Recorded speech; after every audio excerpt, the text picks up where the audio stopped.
এই সময় বাংলা টলিউড ইন্ডাস্ট্রিতে দেবের সিনেমা দেখার জন্য মানুষ সত্যি কথা বলতে পাগল হয়ে থাকে। দেবের কোনো ছবি, দেবের কোনো কাজ, দেবের কোনো গান আসলেই দর্শক মহল কিন্তু পাগল হয়ে যায়।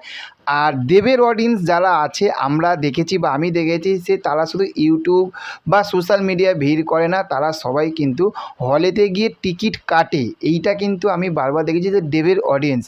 তো সেই রকমই আজকে না কালকে সকাল থাকতে একটি খবর সার্কুলেট হচ্ছিল সোশ্যাল মিডিয়াতে যে দেবের ধূমকেতু এবার অফিসিয়ালি আসতে চলেছে আগস্ট মাসে। তার কারণ হচ্ছে যে অঙ্ক কি কঠিন, তার প্রোডাকশন হাউস হচ্ছে রানা সরকার। তো সেখান থাকতে ও একটা অ্যানাউন্সমেন্ট সে করেছে যে দেবের এই যে ধূমকেতু এই ছবিটি আগস্ট মাসে আসছে।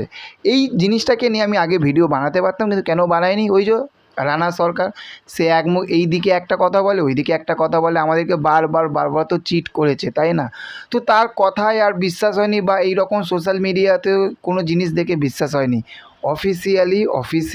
অফিসিয়ালি আমাদের সুপারস্টার মেগাস্টার দেবদা তার দেব এন্টারটেনমেন্ট ভেঞ্চার্সের তরফ থেকে জাস্ট কিছুক্ষণ আগে একটি পোস্টার লঞ্চ করেছে এবং জানিয়ে দিয়েছে যে 14ই আগস্টে দেবের ধূমকেতু আসছে।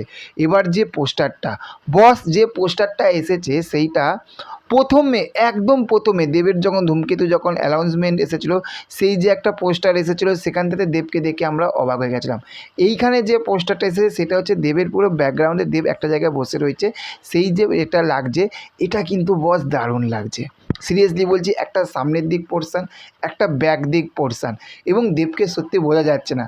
আমার মতে বলে যে দেব এখন তো এই রকম ধরনেরই তো সিনেমা, খাদান বাদ দিয়ে আমি বলছি যে দেব আগে যেরকম একটা ফ্যামিলি ওরিয়েন্টেড যেরকম ছবিগুলো করে গেছে, এই রকম এই ছবিটা যে এই সময় এসেও যে একটা ব্যাকডেটেড প্রচুর আগেকার ছবি, তা কিন্তু মনে হবে না। আশা করি পোস্টারটা দেখে তো এই রকমই লাগছে। তো এই বছরে আমরা ধূমকেতু দেখতে পাচ্ছি, এটা অনেক দিনের আমাদের কাছে একটা কি বলবো, একটা আলাদাই একটা ইমোশনাল। আবারও সবথেকে বড় বিষয় যে দেব শুভশ্রীকে আমরা আবার শেষবারের মতন হয়তো হবে যে আমরা বড় পর্দায় দেখতে চলেছি। ওফ, এর থাকতে আর কি হতে পারে, তাই না? দেবদার আবার এইরকম একটা অভিনয় দেখতে পাবো। আগস্ট মাসে 14ই আগস্টে মুক্তি পাচ্ছে দেবের ধূমকেতু, তারপরেই হচ্ছে রঘু ডাকাত, তারপরেই প্রজাপতি 2। ও পুরো চুম্বেশ্বরী হবে, তাই তো? তোমরা কতটা এক্সাইটেড সেটা কমেন্ট করে জানাও। চ্যানেলে যদি নতুন হয়ে থাকো চ্যানেলটাকে সাবস্ক্রাইব করো বস। দেখা হচ্ছে পরবর্তী ভিডিওতে। ভালো থাকবে, ওকে, থ্যাংক ইউ, টাটা, বাই বাই।